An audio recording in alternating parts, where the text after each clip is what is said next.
మాకైతే daily start అవ్వగానే పెద్ద పెద్ద ఫైటింగ్లే జరుగుతాయి మా అత్తయ్యకి నాకు. అంటే పెద్ద పెద్దవి అనుకోకండి అండి, కొట్టుకోవడం తిట్టుకోవడం బయటికి వెళ్ళిపోవడం అలా అనుకోకండి. ఎక్కడ అనుకుంటున్నారా, ఈ సీరియల్స్ దగ్గర ఫైటింగ్. మా ఇంట్లో టీవీ లేదు అనుకోకండి, టీవీ లేకుండా ఉంటుందా అని. అంటే ఇంతకు ముందు ఉండేది, కొంచెం డిస్ప్లే ఇరిగిపోయింది, అందుకని కొంచెం అలా హోల్డ్లో పెట్టేసాం ఆ టీవీని. ఒక టచ్ ఫోన్ ఉందండి.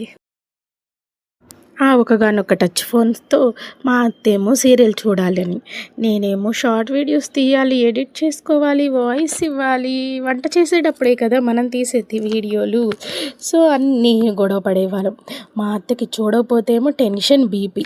ఆ సీరియల్లో హీరో ఏమైపోయాడో, హీరోయిన్ ఎందుకు ఏడుస్తుందో, ఎవరెవరో ఎంట్రీ ఇస్తున్నారు, ఆడపడుచుకు ఏమైందో, ఆ ఫంక్షన్లో తాళి కట్టాడా లేదా, ఇవి ఒక్కటే క్వశ్చన్లు. బీపీ ట్యాబ్లెట్స్ కూడా ఎక్కువ మింగేయాల్సి వస్తుంది సీరియల్ చూసి. అలా నేనేం సీరియల్స్ తప్పు పట్టలేదు, వాళ్ళకి కాలక్షేపం అనుకోండి. ఆ ఫోన్లో వచ్చేది కూడా సీరియల్ కొంచెం కొంచెం బిట్లు బిట్లుగా ఏదో వస్తుంది, అది చూస్తాను. మొత్తం సీరియల్ కూడా రాదు. ఎందుకు నువ్వు ఇలా చేస్తున్నావు? అందుట్లో చుట్టాలు ఎవరైనా స్టేటస్ పెట్టారు అని చెప్పానంటే ఎక్కడ లేని సంతోషం.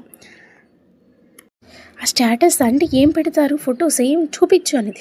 ఏదో ఒకసారి చూపించి ఇంకా డైలీ అడుగుతుంది మా అత్తమ్మ అయితే, రోజు ఏ స్టేటస్ పెట్టారు, ఈరోజు ఏ ఫోటో పెట్టారు అని. ఏంటి మనం కూడా పెట్టొచ్చా, ఎలా పెట్టారు వీళ్ళు? కానీ ఒకటే గొడవ అవుతుంది ఇద్దరికి, సీరియల్స్ దగ్గర కానీ ఇలా స్టేటస్ల దగ్గర కానీ మా అత్త నేను ఇంట్లో లేకపోతే ఇల్లు ఖాళీ అయిపోయింది. చివరికి మేమిద్దరం చాయ్ పెట్టుకొని తాగుతాము. మా అత్తకి అలా ఒకసారి నేర్పించాను, ఏదైనా చెప్పాను అనుకో భలే గుర్తుకు పెట్టుకునేది.